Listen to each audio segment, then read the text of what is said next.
At Home with AJ. I'm glad that you could welcome the Kingsville Public Library into your home today and that you could join me in mine. So today, we're going to be cheating a little bit. Normally when I bake, I like to make things from scratch, but sometimes that's not always possible. And so when it's not, I like to have these around, a little can of pre-made biscuit dough. It's a really nice shortcut to a couple really cool recipes, and I'm going to show you how to use them today. So today we are going to be making our can of biscuits into some pepperoni rolls, into some donuts, and into a family favorite of mine, monkey bread. So go grab your can of biscuits out of the refrigerator and let's get started. So as always, you will find the recipe or the guidance for what we're doing down in the comment section. So you're going to grab your can of biscuits, and after you get over the trauma of opening them, always scares me when they pop. You'll have this nice little piece of dough, and for our pepperoni bread, we're just going to take some cubes of mozzarella cheese. I took my mozzarella cheese and just cut it into cubes. You can use shredded mozzarella, that's absolutely fine. I just kind of like the cubes because you get a little more cheese in the pepperoni roll, and it's a little neater. But if you don't have cubes, that's perfectly all right. You're just going to take your dough and you're going to gently just kind of pull it along the sides like a little baby pizza. You're just going to pull this out, and then on a floured surface, just kind of flatten it out a little bit. We're going to take a couple pieces of pepperoni. Maybe you want a few, maybe you want a lot. I'm going to take maybe 3 or 4. I'm going to put that right in the middle of my biscuit dough. I'm going to take a nice little chunk of cheese, and I'm just going to wad this up, kind of taking the sides, and I'm going to wad it up into this nice little ball. Okay?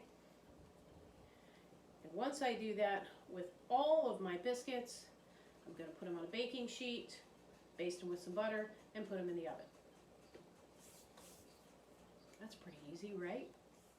So I'm just finishing up my pepperoni rolls, and as you can see, I've added my own extra ingredient. No big surprise, a little bit of garlic, yay, because, you know, you gotta have garlic, right? And again, we're just pinching the centers together, bringing that up to the top, and then just ever so gracefully wad it up into a ball. There we go. And then I'm just going to take a little bit of my butter spray. You can use, regular butter and just brush it on there. But not only will this give it some yummy flavor, but it'll help it to get nice and golden brown. You could also use an egg wash. An egg wash will give that a nice little crusty outside. And I'm just going to put a little more garlic on top. And then when they come out, I will spray them with butter again. Add a little basil to them, and a little more garlic, of course. Get the vampires away. And you could also brush on a little Parmesan cheese when it comes out. I'm not a big fan of Parmesan cheese, don't like it. But it certainly gives it a nice flavor. My family loves it when I put Parmesan cheese on it. I don't like it, so I'm not doing it because I'm doing the cooking. So we're going to pop these in the oven until they're golden brown, and they'll be ready to eat. So our pepperoni rolls are out of the oven. I have sprayed them with a little more butter spray. Of course, put a little more garlic on and a little bit of basil, and they are ready to eat. So next we're going to make our monkey bread. And again, we're just going to take our lovely little canned biscuit dough. And you can use about 2 to 3 cans of biscuit. And again, the guidance or the recipe will be down in the comment section. Feel free to kind of change it up, do your own thing. So I have a mixture of cinnamon and sugar here. It's 1 cup of sugar and about 2 teaspoons of cinnamon is about how it works out. And I have a greased bundt pan.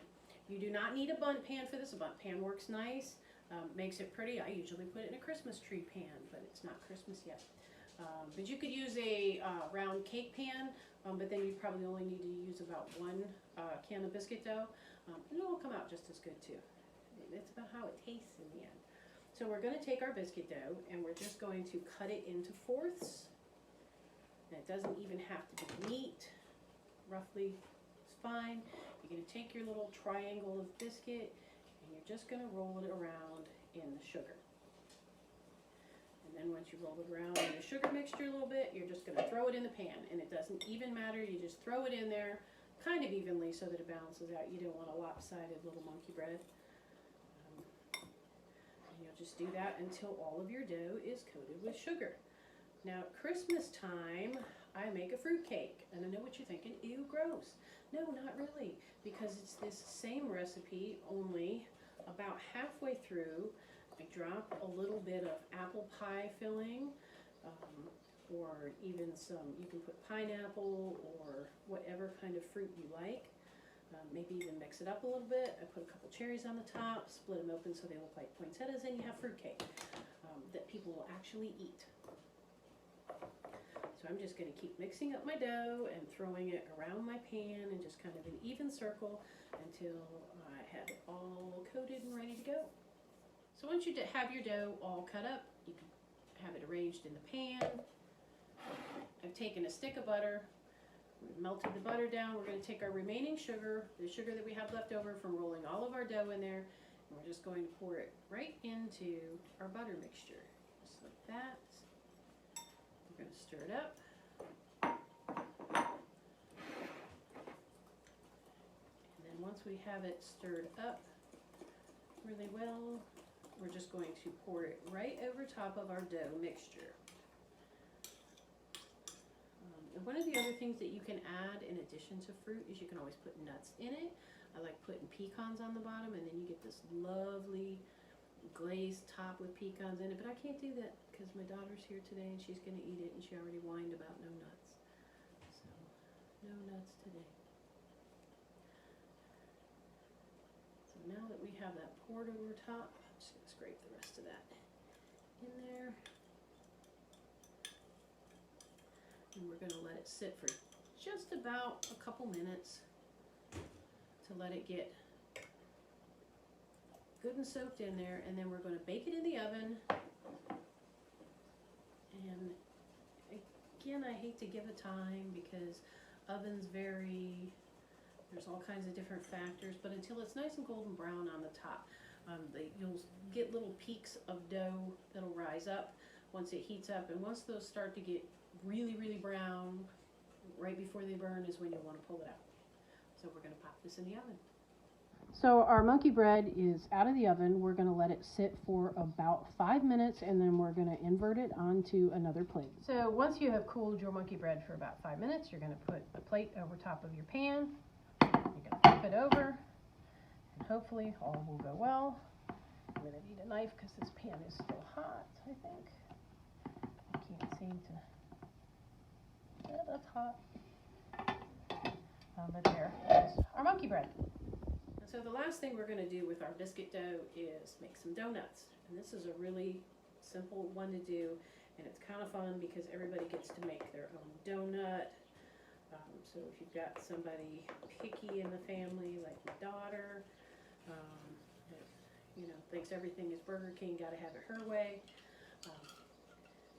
you're going to take your donut or your dough, and you're going to just lay it down. And I actually have this is like a tomato core or an apple core, and I'm just going to poke a hole in there. If you don't have one, you can just take a knife and kind of cut the hole through, and this is nice because then when you pop it out, you can have donut holes when you're done too, just like Dunkin'. Isn't that fun? We're just going to punch our holes into our donuts, and then I'm actually going to fry mine in a deep fryer. If you don't have a deep fryer, you can always heat up some oil in a pan on the stove. Just be very, very careful, whichever method you use, because of course, oil gets hot. There's a potential to, splatter and get burned, or catch fire, which is why I use a deep fryer.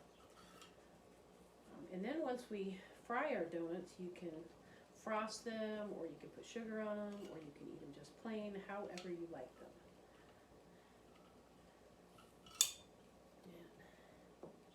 The holes in here and then toss them in the fryer. So I put my donuts into the hot oil, and we're just going to let them sit in there until you can see the center get brown. Once your center is good and brown, that'll be your indication that you'll want to flip your dough over. So Mine have actually been sitting in here a little bit of time, maybe about a minute or so. But once that brown reaches up, I'm going to say to about the halfway point, maybe a little more, we'll be ready to flip. I'm gonna take a quick peek. See, it's starting to get good and golden brown. So I feel that my donut is pretty much cooked in the center there. It's about halfway up, so I'm going to go ahead and flip it. If you don't have one of these fancy little slotted spoons that I have no idea where this came from, you can always use a set of tongs. They're starting to look good. And you want to just cook those on the other side the same way until they're golden brown. And then when they come out, you can talk about topping them. So I've checked our donut. It looks pretty brown on the other side. So I'm going to give that a little shake off that extra oil. You're going to want to put it onto a nice covered surface, something that's going to absorb that extra oil right down on there. And while there is a little bit of oil still on there, you can then put some little cinnamon sugar. Ooh, those babies are hot. Hot, hot, hot. Or maybe we're going to have a little powdered sugar. Oh, I'm getting it everywhere.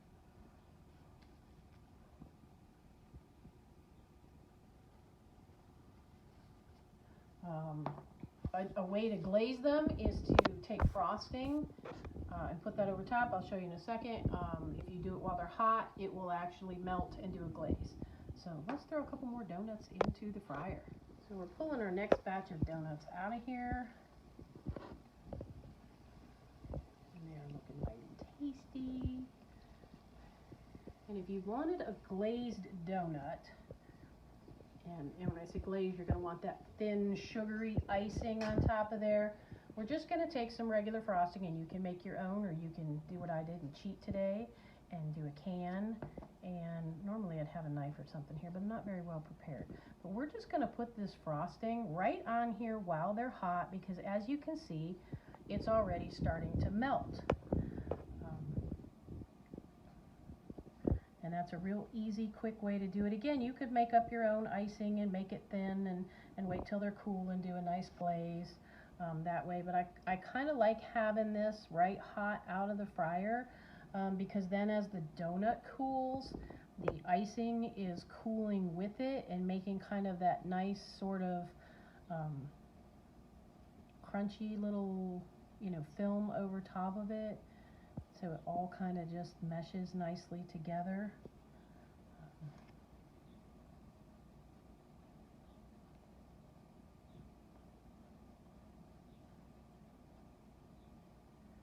And whatever doesn't melt, you can kind of just work in or scrape off.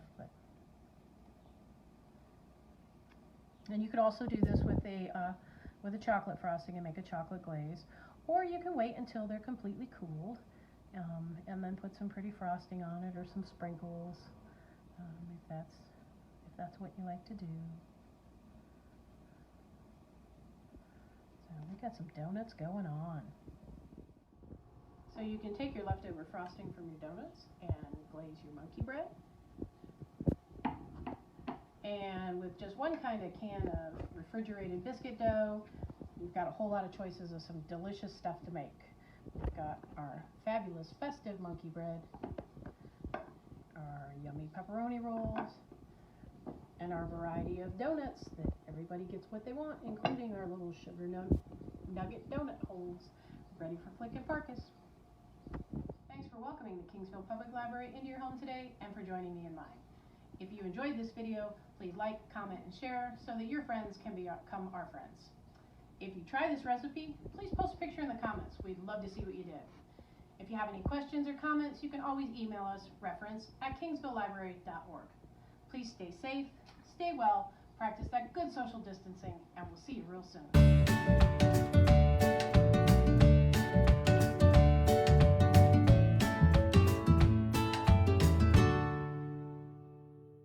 Okay, who wants a sugar nugget? Oh, what do we have to do for a sugar nugget?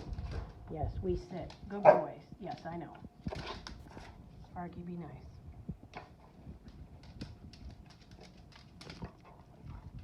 You have good sugar nuggets? You like sugar nuggets? Sugar nuggets are good? Yeah?